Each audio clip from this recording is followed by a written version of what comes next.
Love, radiant souls. Happy first day of Pluto being in Aquarius. I usually pull a tarot card as a morning ritual, and sometimes my guides will drop a bunch of cards to let me know that it's going to be a reading day.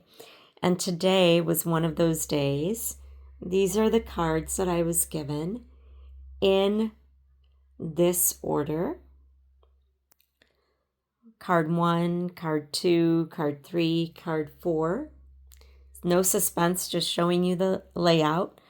And as I looked at these cards and I was, tapping into the Pluto transit, Pluto moving into Aquarius, there were some similarities. And so I understood that it was a reading and that I should share it with everyone. So if this reading resonates with you, great, wonderful. I'm glad that I could be of service. If it doesn't resonate, please leave it, move on. And perhaps I can be of service another time. So the first card that I was given is the Eon card. So before I discuss this card, I wanted to give a little bit of information about Pluto.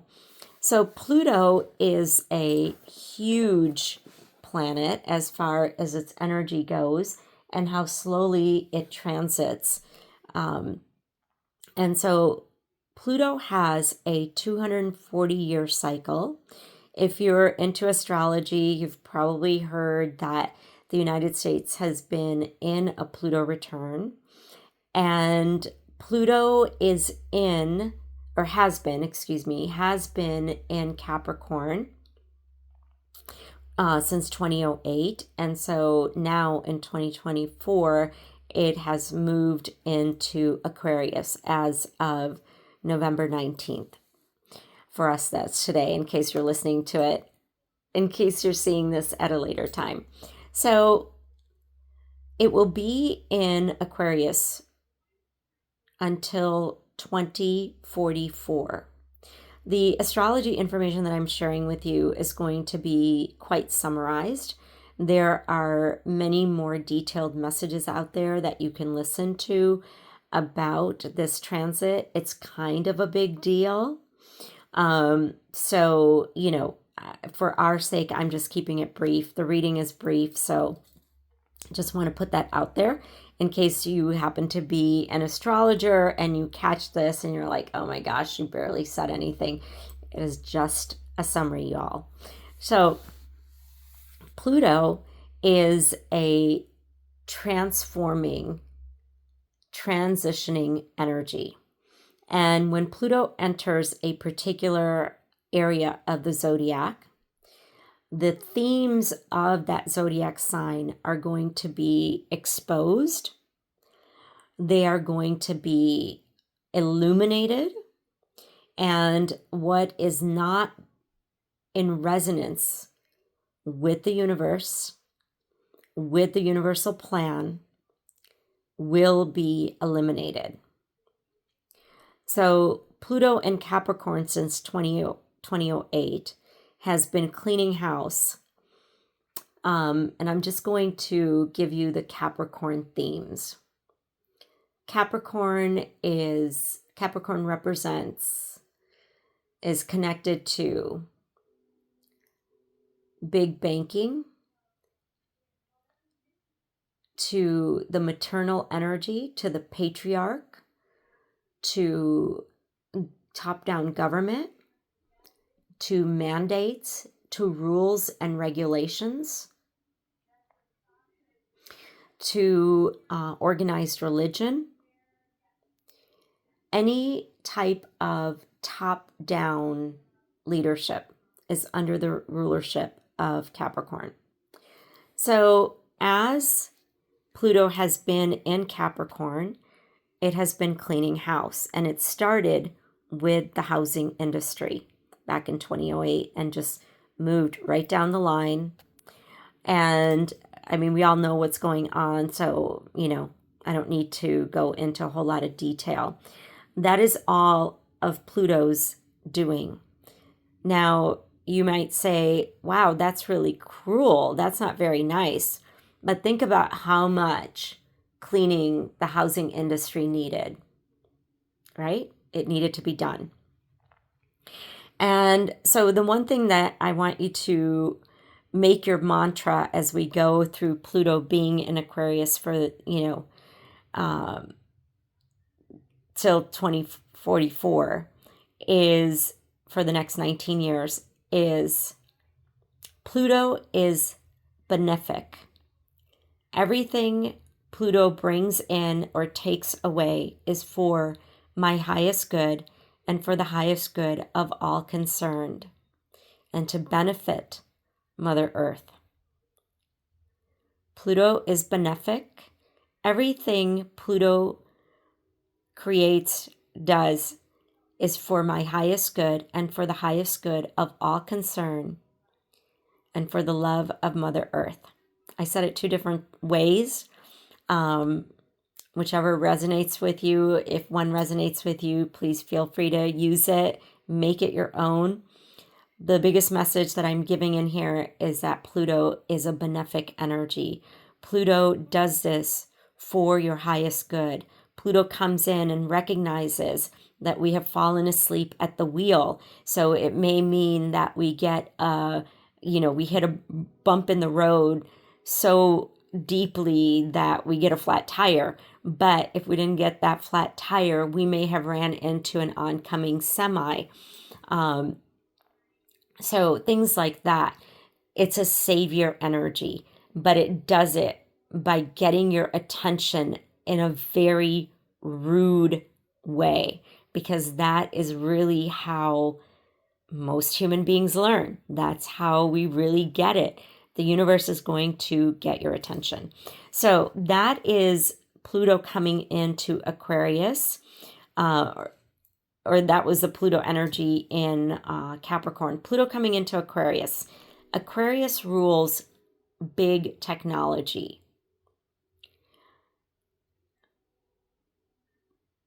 Pluto rules brotherly love.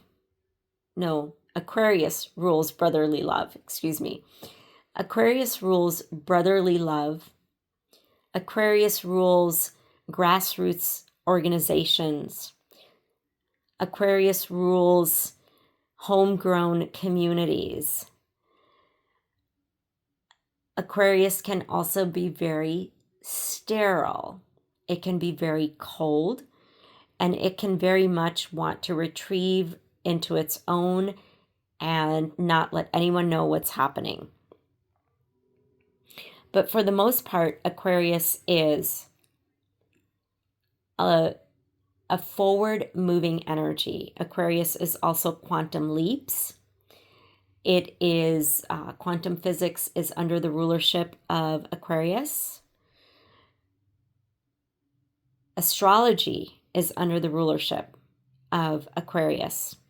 And we are in the dark age part of being in the age of Aquarius. Again, everyone has a different take on that a little bit. I am under the impression that as we go through this Pluto transit, this is that dark age, that clearing to enter into the age of Aquarius. So that is that movement of Pluto. So all of the themes that I have mentioned about Aquarius is what Pluto will bring up to make sure that there are no secrets, there's no hidden things, that everything is clear and clean. So and again, the time that Pluto is in any sign can vary between 12 to 31 years. It will be in Aquarius for 19 years.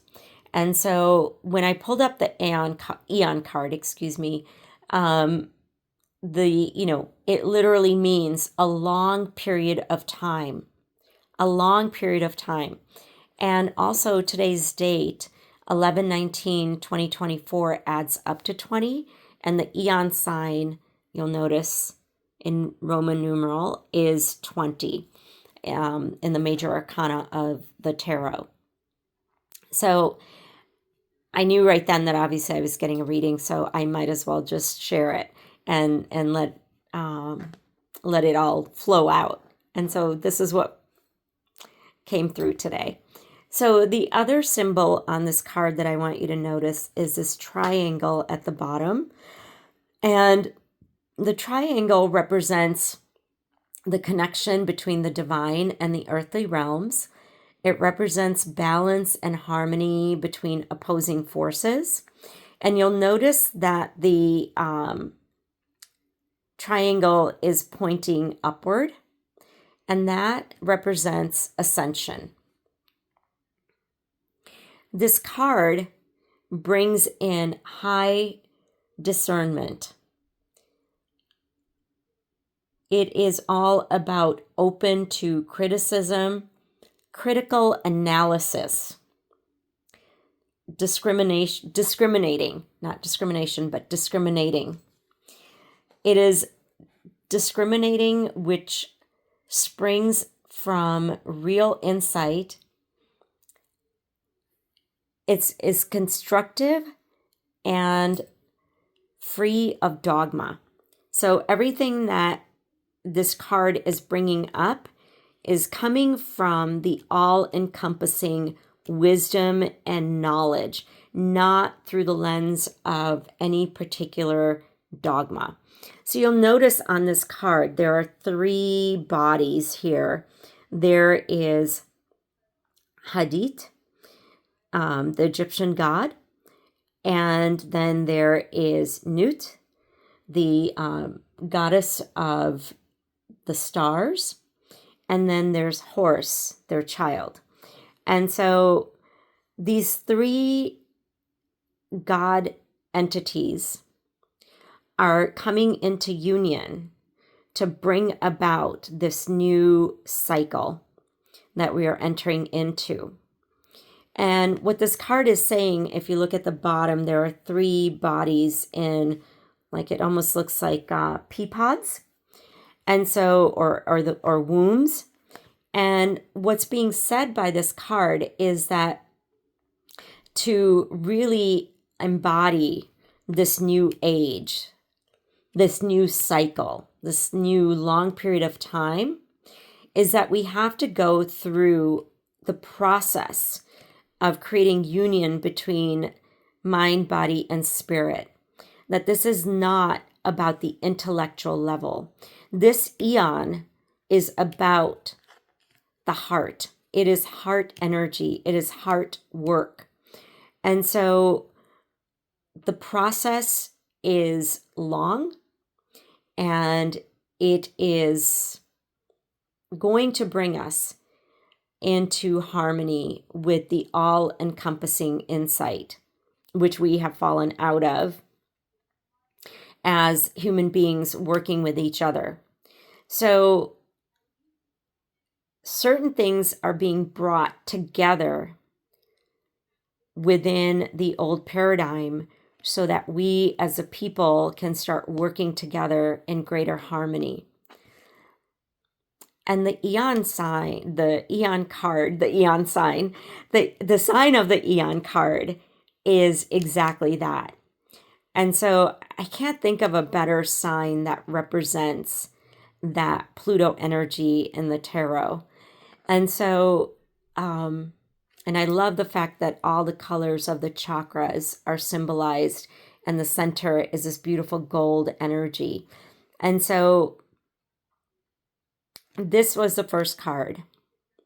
So this is what we're moving into. This is the age of Aquarius, with the energy of this Pluto transit, of Pluto moving into Aquarius and bringing in new guidance and wisdom and a union of our mind, body, and spirit, opening up our sensory system to receive higher levels of clairvoyant capabilities. And again, we have to, create the process. We have to work through the process. This isn't like you're going to take a shot or take a pill and all of a sudden your intuition is so open. This is a process. And this 19-year cycle is going to slowly walk us into that process. And so again, Pluto is benefic, and everything that is happening is for my highest good, the highest good of all concerned, and for the highest good of Mother Earth. The next card that came through was the 9 of Swords. Swords are all about our mental processes, how we think, how we take that information, and then we respond. And 9 is the number of endings, of completion. And you'll notice there are 9 swords, all drenched in blood, dripping all the way down. And there are broken glass all behind there. And they're not, they're just all shattered in different pieces and scattered all over the place. But there's also gold light coming through the back of the swords. It's not just blood. And then some of that gold light is going into those droplets of blood. Mars is here. Oh, this is another symbol too. Wow. Okay. So Mars in Gemini. Gemini is an air sign. Gemini moves very quickly. Gemini can be all over the place. Gemini also rules over gossip, spreading lies. This is the lower octave of Gemini. I know many Geminis who are so highly in tune, so I'm just giving the lower octave of Gemini right now. Gemini can be very gossipy. It can be very heady. It can not be able to see beyond its thoughts and be really spinning in its brain and react from that place. And when Gemini is in that lower octave, it is very much in a martyr state of mind. And so Mars is our action energy. Mars is our masculine energy. And so Mars in Gemini represents our inability to see beyond a particular moment, and then taking that moment and spinning stories that make us feel like we're the victim, like all these things are happening to us. But if you look in the back of this card, there are so many drops of gold. Like Spirit is still completely with us, bringing in wisdom and guidance, even into those blood drops. Each one of those blood drops has a gold drop within it. That the blood that you feel that you are shedding is filled with wisdom and love and guidance. So this is, again, that human self that feels that things are being done to them, that there is cruelty coming in from the external world. And really, it's the messaging that we are giving to ourselves that's the true cruelty. So as we move away from that dark place, which again is a process, remember, process. This is a process. So it may take some time as we move through that and we let go, because this has to be a letting go. Letting go of this gives us access, gives us the freedom to move to this place. This is the 3 of Cups, and Mercury is in Cancer, symbol of Cancer down here. And the key word on this card is abundance. So let's look at the card first. 3 symbolizes the spirit realm, the angelic realm, infinite intelligence, however you refer to the energetic presence. So that means that this is the energy coming through from the energetic realms, from your spirit guides, from our soul body, from source, feeding into Mercury. Feeding into Mercury, our human mind, at the level of very foundational emotional growth. Cancer is our womb. Cancer is our emotional body. And so this Mercury represents our ability to be extremely in tune with the God realm, to receive clear messages. This card, let's look at the next symbols.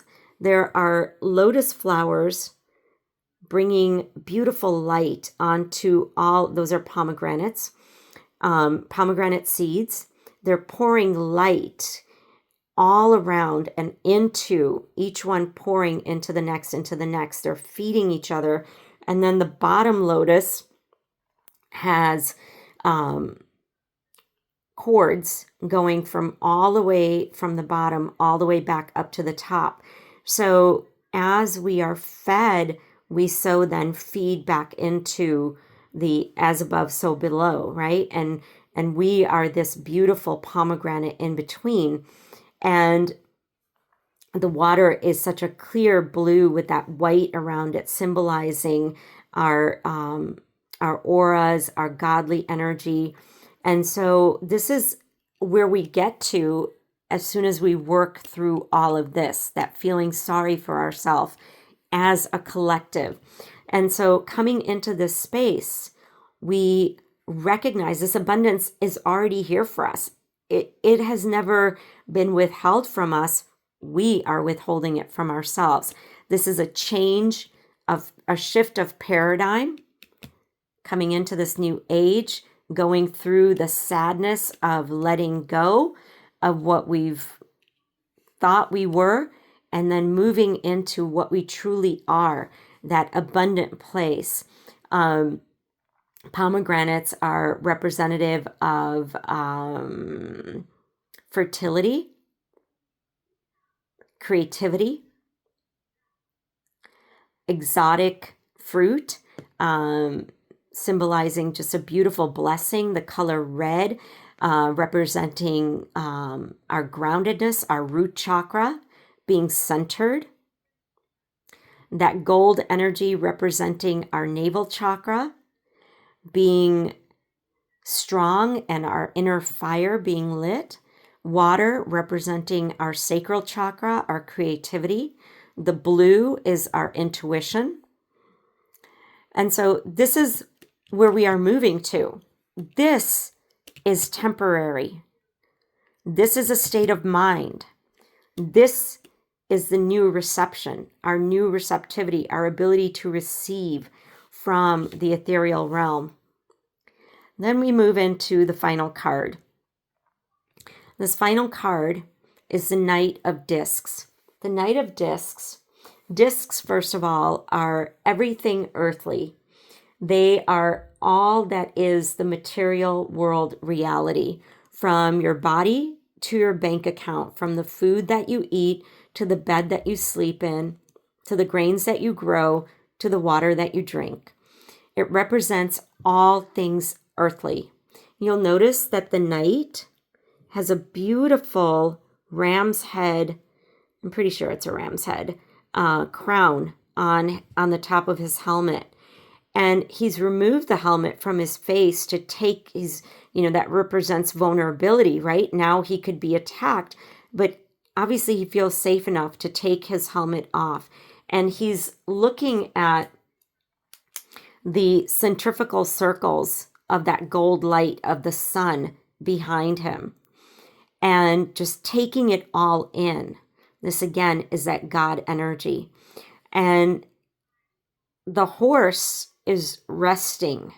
He's done with the work. This is inner work, though we still have some of our armor on, meaning that we're still kind of holding back. but we are open to, in our perceptive mode. Discs also represent the masculine energy. So this is our perceived energy, our perceptiveness.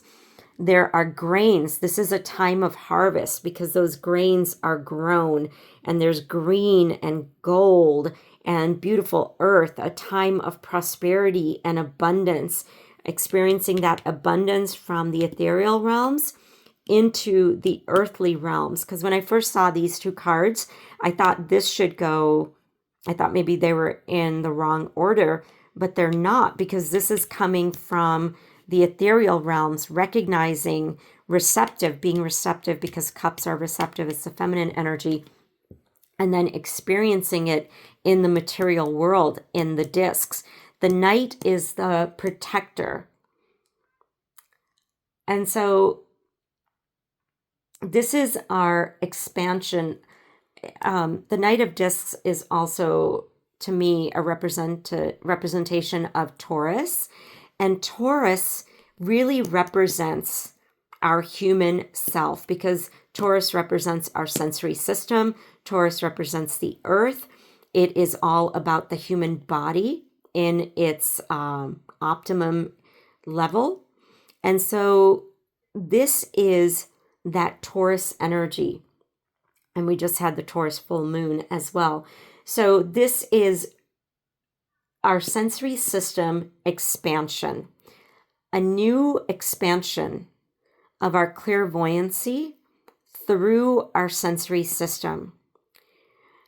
And this age of Aquarius and Pluto being in Aquarius, in the next 19 years, we will have new clairvoyant awareness flowing through our sensory system. We're already feeling it.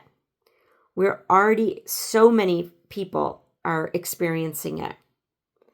And it's just going to continue to grow, because we all have those gifts. So that's the reading that I received. I would love your feedback. Let me know if this resonates. Again, the mantra for the next 19 years, especially as we begin, remember 2027 is when we go into the 11th year, which is a portal. 11 is that new beginning portal.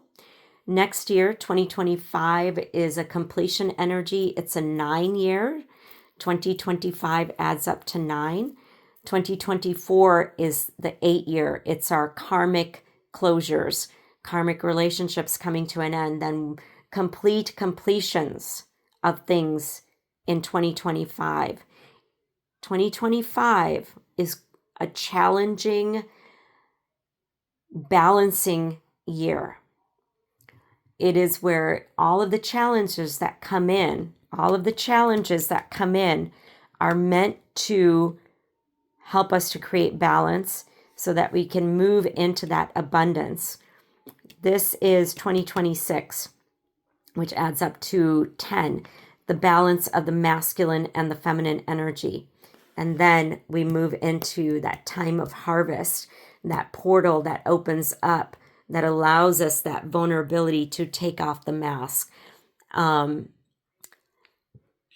The ram's head on his helmet, also associated with Aries. Aries, the first sign of the zodiac, the 1, represents that new beginning. 1111, new beginning, 2027. This is 2026. This is 2025. This is us coming into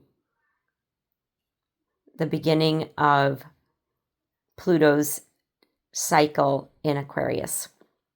The mantra: Pluto is benefic.